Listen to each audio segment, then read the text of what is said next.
আবারও বৈষম্যের শিকার ইসলামী আন্দোলন বাংলাদেশ। যুক্তরাষ্ট্রে প্রধান উপদেষ্টার সফরসঙ্গী হয়ে যাচ্ছেন বিএনপি, জামায়াত, এনসিপির 4 নেতা। বিএনপির 2 জন, জামায়াতের 1 জন এবং এনসিপির 1 জন। এই সফরে সুকৌশলে ইসলামী আন্দোলন বাংলাদেশকে মাইনাস করা হয়েছে। এটা স্পষ্ট বৈষম্য। 24-এর বৈষম্য বিরোধী আন্দোলনে যে দলটি সরাসরি নিজস্ব ব্যানার নিয়ে রাজপথে ছিল, সেই দলটিকে মাইনাস করার মধ্য দিয়ে নতুন বৈষম্যমূলক বাংলাদেশের সূচনা হয়েছে। বিএনপির 2 জন না নিয়ে ইসলামী আন্দোলন বাংলাদেশ থেকে 1 জন নিলে কি খুব সমস্যা হতো?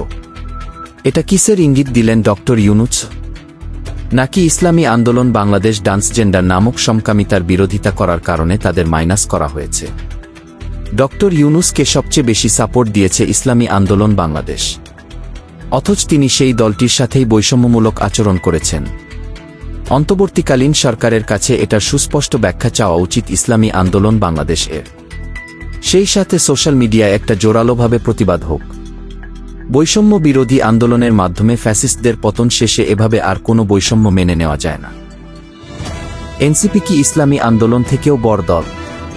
কেন এমন বৈষম্য করেছেন তার সুস্পষ্ট ব্যাখ্যা সরকারকে দিতে হবে।